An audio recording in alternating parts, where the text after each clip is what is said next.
रही बात उमेद पातुवास की, तो उमेद पातुवास एक भूमाफिया आदमी है, जमीन हड़पने में माहिर आदमी है। गोपी गांव के अंदर एक नाई समाज की जमीन थी, करीब 11.25 किला जमीन।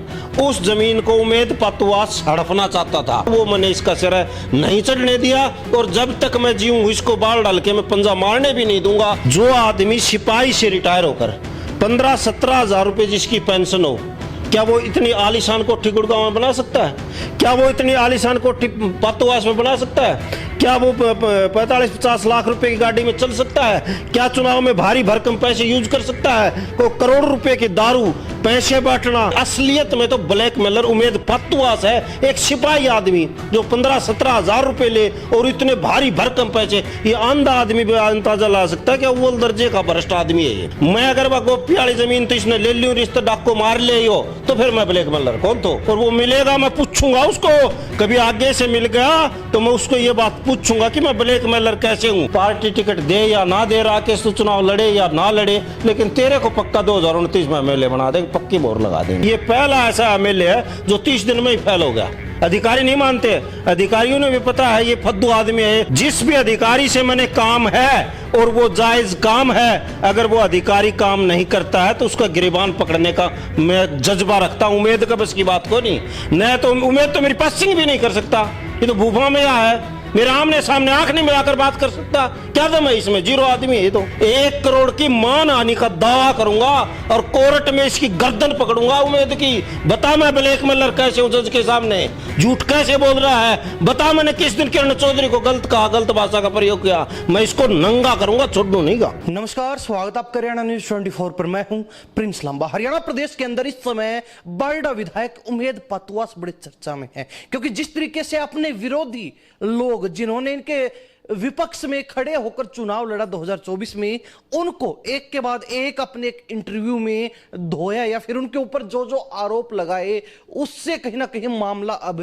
गर्मा चुका है और तमाम जो विपक्षी लोग हैं वो अब लामबंद हो चुके हैं विधायक के खिलाफ। उनका जो आरोप है उसके ऊपर भी अब पलटवार किया जा रहा है। इसी कड़ी में हमारे साथ एक खास व्यक्ति मौजूद है, खास बातचीत के लिए। वैसे तो अक्सर मौजूद होते हैं, जब भी किसी बड़े नेता की फाइल खोलनी हो तो ये शख्स ऐसे हैं जो झट से फाइल खोल देते हैं। नाम है राकेश चांदवास और काम है आरटीआई एक्टिविस्ट। वैसे तो आम आदमी पार्टी के नेता भी हैं, आम आदमी पार्टी की टिकट पर बारडा चुनाव भी लड़ा है, पदाधिकारी भी हैं, लेकिन अब इनके ऊपर आरोप लगा है कि ये आरटीआई एक्टिविस्ट नहीं बल्कि आरटीआई एक्टिविस्ट होने की अपनी पहचान के जरिए लोगों को ब्लैकमेल करते हैं, यानी कि ये ब्लैकमेलर हैं। ये हम नहीं कह रहे, ये बारडा विधायक उमेद पातुवास का कहना है। अब वो तमाम बातें जो उमेद पातुवास ने राकेश चांदवास के खिलाफ बोली हैं, सारी बातचीत एक एक करके बारी बारी से पूछेंगे और इनसे जानने की कोशिश करेंगे कि ब्लैकमेलिंग का काम इन्होंने कब से शुरू कर दिया,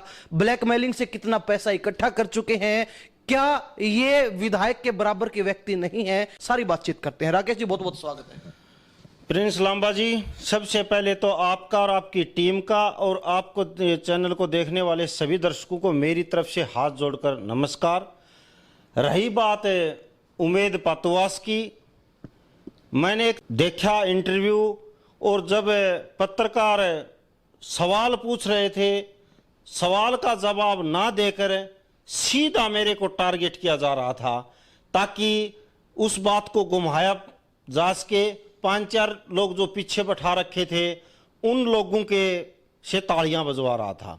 मैं आपको बहुत इंटरेस्ट बात बताऊंगा कि उसने जहां से बात शुरू की कि मैं क्यों राकेश चांदवास के नाम के बारे में बोलूं, उसको मेरे बराबर का क्यों बनाऊं, यहां से उन्होंने किया।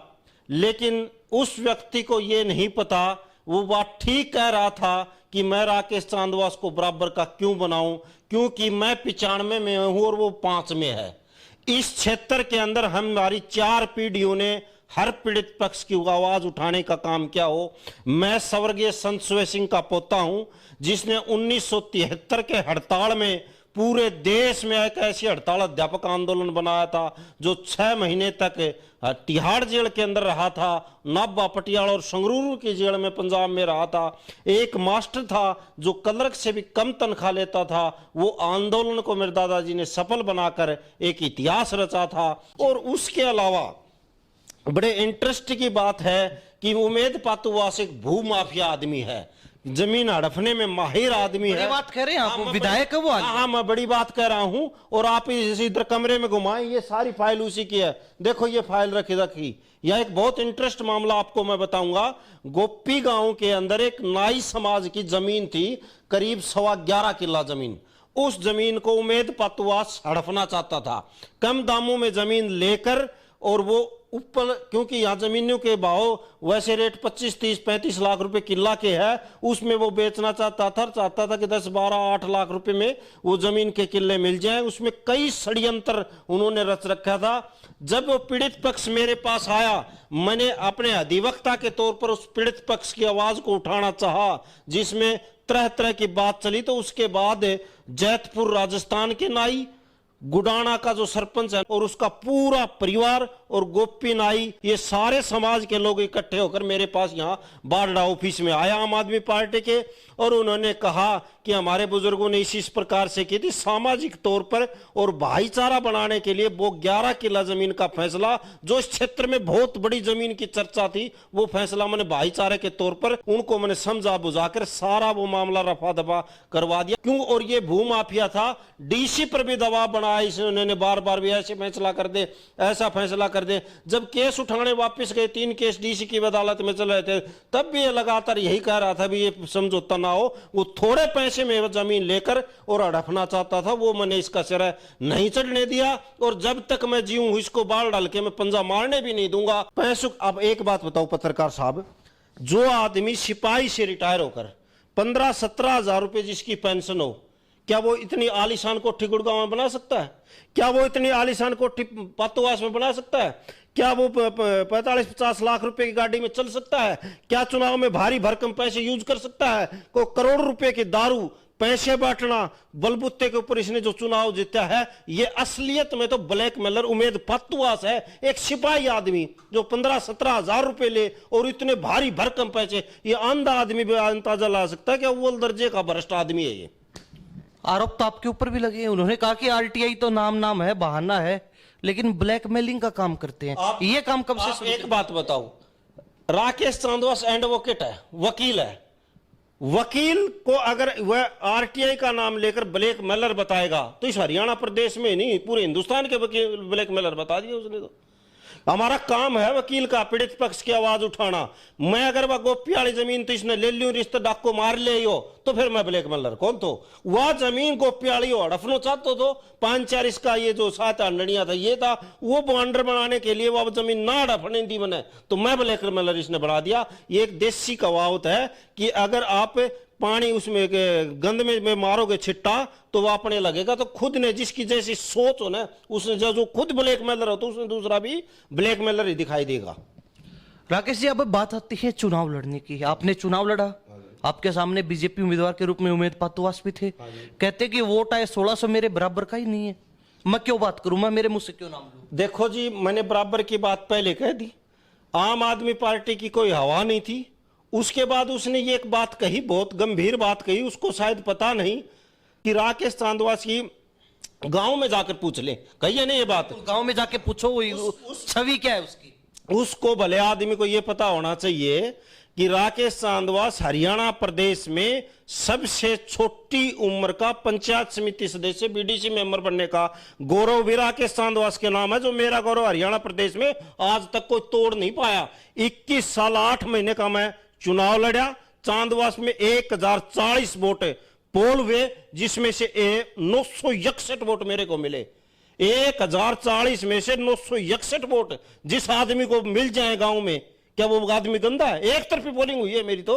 और फिर रही बात विधानसभा चुनाव की, जब कोई भी पार्टी के अंदर किसी ढाल की हवा ना थी, तब भी मेरे गांव ने 400 वोट दिए। इससे बड़ा क्या देंगे बताओ आप? सबको पता हरियाणा प्रदेश में आम आदमी पार्टी की हवा नहीं थी। तो हमारे साथ राकेश चांदवास खास बातचीत में है। वैसे तो आरटीआई एक्टिविस्ट के नाम से इनको जानते हैं, लेकिन ये अभी कुछ समय पहले एडवोकेट भी बन चुके हैं, यानी कि इन्होंने अपनी जो एडवोकेसी की पढ़ाई है वो पूरी कर ली है, इनको डिग्री मिल चुकी है और ये एडवोकेट भी अब बन चुके हैं। प्रैक्टिस करता हूँ, पंजाब हरियाणा हाईकोर्ट में भी जाता हूँ, मेरे केस लगे हुए हैं, दादरी भी जाता हूँ मैं पूरे पीड़ित पक्ष को न्याय दिलाने के लिए। और उमेद पतवास तो सोदो है, कुछ को नहीं, कुछ नहीं है, खुद भी मानता है ये। और एक बात बताओ पत्रकार जी, वो बार बार कहता है कि मैं किसी से डरता नहीं, मैं निर्भीक होकर बताता हूं। मैंने कहा अभी उमेद पतवास डरता है? ये तो जनता आपने खुद अंदाजा लगा ले भाई। और वो मिलेगा, मैं पूछूंगा उसको, कभी आगे से मिल गया तो मैं उसको ये बात पूछूंगा कि मैं ब्लैकमेलर कैसे हूं। उसकी बॉडी लैंग्वेज देखो कैसी दिखाई दे रही है, ऐसी बॉडी लैंग्वेज दिखाई दे रही है कि किसी पर विजिलेंस पकड़ ले जाती है और गाड़ी में बैठाती है तो उसको आओ वाओ बोल जाता है। उसकी बॉडी लैंग्वेज देखो, आओ वाओ बोल रहा है वो सारे, बात कुछ है, कह कुछ रहा है। आपके ऊपर एक और आरोप भी लगाया है, उन्होंने कहा कि पहले राकेश चांदवास बीजेपी के जो नेता रहे हैं, विधायक रहे, सुखविंद्र मांडी, उनके साथ लगा रहता था। जब वहां से मड़ाई मिलनी बंद होगी तो सुखविंद्र मांडी के खिलाफ हो लिया, उसके खिलाफ अनर्गल बातें करने लगा। आज कह रहे हैं कि केजरीवाल के साथ अगर अगली बार केजरीवाल ने टिकट नहीं दी तो केजरीवाल को भी गालियां देगा। देखो, उमेद ने ये बात कहा है सुखविंद्र मांडी से मेरे पारिवारिक संपर्क आज भी हैं और आपके चैनल के माध्यम से उस वक्त भी मैं सुखविंद्र ने जो गलत काम किए, चाहे तो गली घोटाला, वो भी मैंने प्रमुखता से उठाने का काम किया।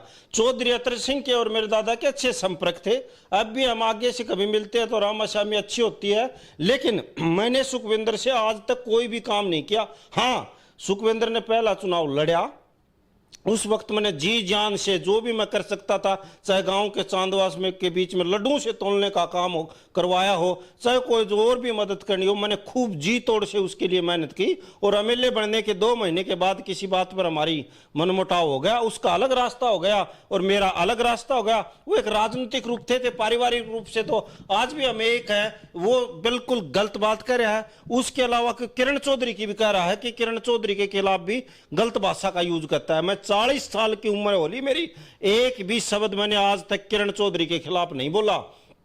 और उसको यह भी नहीं पता कि किरण चौधरी को और हमारा रिश्ता भी है।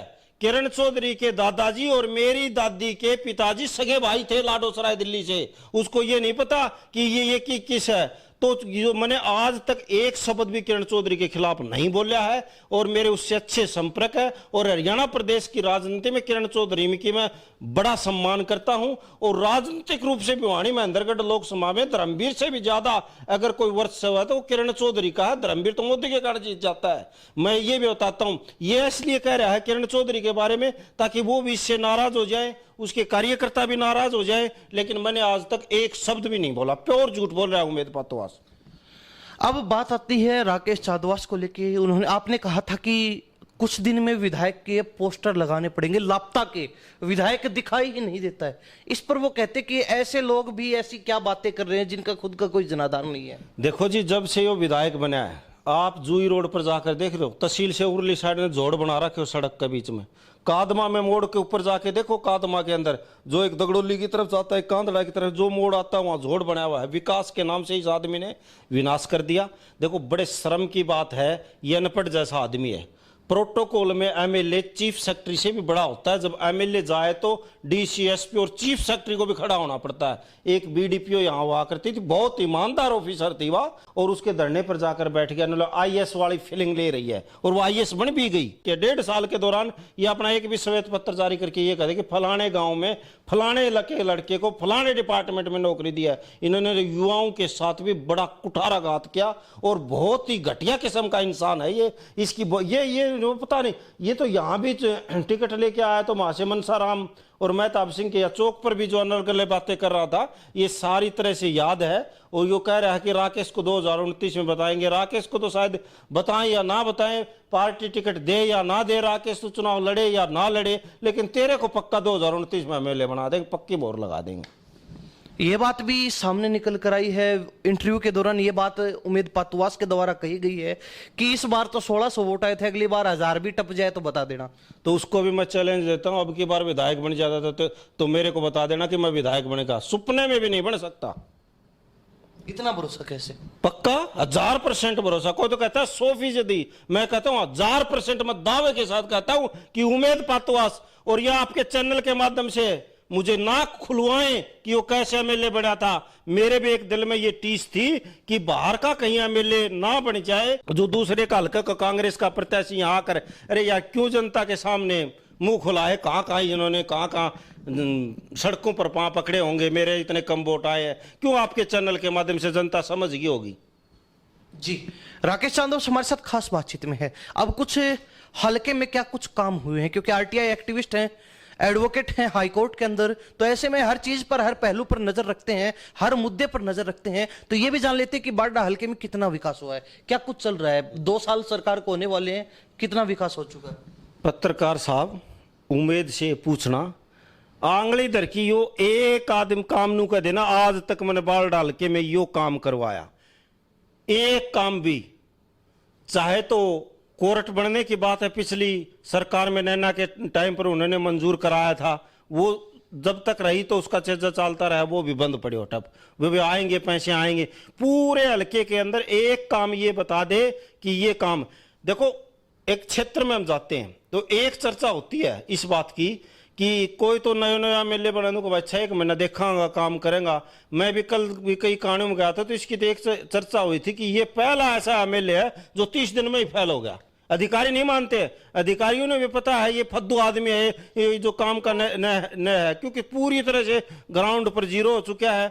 और इन्होंने क्या कर रखा है, कहीं से पैसे आ जाएं तो उस काम के लिए तो ये फोन कर देता है। अब सवाल ये भी उठता है कि राकेश चांदवास पिछली जो विधायक थी नैना चौटाला, उनके खिलाफ भी ऐसे ही तेज तीखे तेवर रखते थे, ऐसे ही बोलते थे खुला, और अब नया विधायक बन गया उसके खिलाफ भी ऐसे ही बोल रहे हैं। कहीं उमेद पातुवास पर दबाव बना के राकेश चांदवास को तो अपना कोई काम नहीं निकलवाना। ऐसे है, मेरे काम उमेद पातुवास से नहीं हो, बच्चा है मेरे काम लिकड़वाने पर, लिकड़वा ही नहीं सकता।